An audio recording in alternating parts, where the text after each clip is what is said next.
Waalaikumsalam warahmatullahi wabarakatuh. Alhamdulillahirabbil alamin wassalatu wassalamu ala asrofil anbiya'i wal mursalin sayyidina wa maulana Muhammadin wa ala alihi wa sahbihi ajma'in, amma ba'du. Yang sama muliakan para jemaah yang ikhlas datang ke dalam sahibul musibah, yaitu almarhum Bapak Salim Muhammad Supahat, dan mohon keikhlasannya sudi untuk menimba ilmu. Semoga ilmu yang kita dapatkan malam ini dijadikan oleh Allah ilmu yang manfaat barokah. Semoga tempat dijadikan oleh Allah sedekah atau amal jariyah dari Bapak almarhum Salim Supahat. Bapak-bapak yang saya hormati, kematian pasti akan datang bagi kita yang masih hidup. Yang lebih dulu sekarang adalah Bapak Salim. Bapak Salim ini jadikan ibroh, jadikan peringatan bagi kita bahwa kita yang masih hidup akan menuju kepada kematiannya. Kullu nafsin dha'iqatul maut. Setiap yang bernyawa berproses menuju kematiannya. Jadi jadikan peringatan 40 hari Bapak Salim ini menjadi pengingat kita bahwa kita juga akan mati, akan meninggal dunia. Orang yang mengingat akan kematiannya, orang yang sering-sering mengingat akan kematiannya, dauhnya Kanjeng Nabi adalah seorang mukmin yang cerdas. Pernah suatu ketika sahabat bertanya kepada Kanjeng Nabi Muhammad SAW, semoga kita mendapatkan syafaat dari beliau. Apa kata sahabat? Ayyul mu'minina akyas, ya Rasulullah, siapakah orang mukmin yang cerdas itu? Kemudian baginda Rasulullah Muhammad SAW dawuh, aktaruhum lil mauti dzikra, yaitu orang yang banyak mengingat kematiannya. Itu yang pertama. Jadi mukmin yang cerdas itu adalah yang pertama orang mukmin yang selalu ingat akan datangnya kematian dirinya. Kemudian baginda Rasulullah melanjutkan dawuh, wa ahsanuhum, dan sebaik-baiknya lima ba'da hustidada. Dan seorang mukmin yang cerdas itu akan mempersiapkan dengan sebaik-baiknya amalan-amalan yang nantinya bisa bermanfaat setelah kematiannya. Ulaikal akyas, mereka itulah mukmin yang cerdas. Jadi kita sekarang belajar menjadi mukmin yang cerdas. Jadi mukmin yang cerdas yang pertama adalah sering mengingat akan kematiannya. Yang kedua, mempersiapkan diri dengan amal-amal solehnya untuk menghadapi setelah hari kematiannya. Kemudian baginda Rasulullah Muhammad SAW melanjutkan sabdanya, agar kita seorang mukmin yang cerdas ini, yang selalu melakukan amalan-amalan soleh ini, agar mereka mudah masuk ke dalam surganya Allah, amalan-amalan itu harus terbebas dari 3 hal. Jadi baginda Rasulullah dawuh,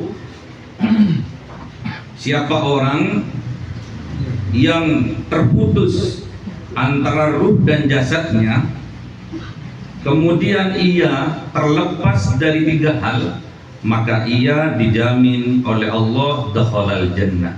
Semoga kita dijamin oleh Allah Subhanahu wa taala masuk ke dalam surganya. Amin. Man faraqur ruhul jasad wa huwa bari'un min thalathin Barang siapa orang yang terlepas, yang terputus antara ruh dan jasadnya, kemudian dia terbebas dari 3 hal, maka dakhalal jannah, dijamin masuk surganya Allah Subhanahu wa taala. Apa di antaranya yang ketiga itu? Yang pertama, kita harus terlepas dari minal kibir. Kita harus terlepas dari sifat sombong. Yang kedua, wal hulul. Kita harus terlepas dari sifat pengkhianat. Dan yang ketiga, ini yang sering terjadi, kita harus terlepas, terbebaskan dari wadain, yaitu hutang. Ya. Jadi yang pertama, agar kita dimudahkan masuk ke dalam surganya Allah, bahkan bighairi hisab, tanpa hisab, yang pertama kita harus terbebas dari sifat sombong. Ada 3 hal, jamaah tahlil yang dimuliakan oleh Allah, yang menyebabkan kita mempunyai sifat sombong. Makanya hati-hati. Yang pertama, sifat sombong itu disebabkan karena harta kekayaannya. Oleh Allah dilambangkan Qorun. Qorun itu mempunyai sifat sombong, kemudian dibinasakan oleh Allah. Yang kedua, sombong karena pangkat dan jabatan dan kekuasaannya. Dilambangkan Fir'aun. Fir'aun dibinasakan juga oleh Allah. Dan yang ketiga, sombong karena kepintarannya, kecerdasan otaknya. Itu dilambangkan kaum Ad, kaum Samud. Kaum Ad dan kaum Samud juga dibinasakan oleh Allah Subhanahu wa taala. Jadi agar kita mudah masuk ke dalam surganya Allah, kita harus terlepas dari sifat sombong. La yadkhulul jannah man kana fi qalbihi mithqala dzarratin min kibir. Jadi barang siapa yang ada setitik sifat sombong di dalam hatinya, tidak layak masuk ke dalam surganya Allah Subhanahu wa taala. Na'udzubillah. Yang kedua, ma'asyiral muslimin, jamaah tahlil yang dimuliakan oleh Allah, kita harus terbebas dari hulul. Hulul itu kalau di instansi koruptor, kalau di organisasi pengkhianat, hati-hati dengan gulul. Ngambil rumput di kebun tetangganya juga gulul, hati-hati. Kalau bukan haknya jangan diambil. Diperingatkan oleh baginda Rasul, la taghullu fa innal ghululah narun wa arun. Jauhi sifat gulul, sifat pengkhianat, sifat koruptor, sifat mencuri yang bukan haknya, mengambil yang bukan haknya. Fa innal ghululah, maka sesungguhnya gulul itu narun, akan menggiring kepada nerakanya Allah. Wa arun, akan menggiring kepada kehinaan li ashabik, bagi pelakunya. Bayangkan sekarang koruptor-koruptor sudah hilang rasa malunya setelah ditangkap pakai baju oranye, masih sempat-sempatnya cengengesan ya. Dan yang ketiga, jamaah tahlil yang dimuliakan oleh Allah, yang ketiga ini sungguh berat. Ringan dilakukan tapi berat untuk melunaskan. Apa itu? Hutang. Nafsul mu'mini mu'allaqatun bidainihi. Jiwanya seseorang yang sudah meninggal, yang sudah mati, akan terhalang dari masuk surganya Allah karena disebabkan hutangnya. Maka hati-hati dengan hutang. Bahkan baginda Rasulullah Muhammad SAW dawuh, orang yang mati dalam keadaan syahid itu dimaghfirah kullu dzambi, seluruh dosa-dosanya, illa daini, kecuali hutangnya. Makanya sekali lagi, hati-hati. Ringan dilakukan, mudah dilakukan, tapi tak kala mau melunasi sangat berat ya. Sampai baginda Rasulullah SAW bersumpah, walladzi nafsi biyadih, walladzi nafsi biyadih, demi yang menggenggam jiwaku, demi yang jiwaku ada di genggamannya, yaitu di genggaman Allah Subhanahu wa taala. Seandainya ada seorang laki-laki, lau anna rajulun, seandainya ada seorang laki-laki, qutila fi sabilillah, mati wafat dalam peperangan menegakkan agamanya Allah, alias mati syahid. Tsumma uhyiya, kemudian dibangkitkan lagi, dihidupkan lagi oleh Allah, kemudian diberi kesempatan lagi oleh Allah untuk menyelesaikan kewajiban-kewajibannya, kemudian tsumma qubila, diwafatkan lagi dalam keadaan syahid lagi. Tsumma uhyiya, tsumma qubila, tsumma uhyiya, sampai 3 kali, wafat 3 kali, hidup 3 kali, masih diberi kesempatan oleh Allah untuk menyelesaikan kewajiban-kewajibannya, padahal dia mati 3 kali dalam keadaan syahid. Wa alaihi dainun, kalau dia masih punya tanggungan hutang, ma dakhalal jannah, tidak layak masuk surganya Allah. Makanya hati-hati dengan hutang.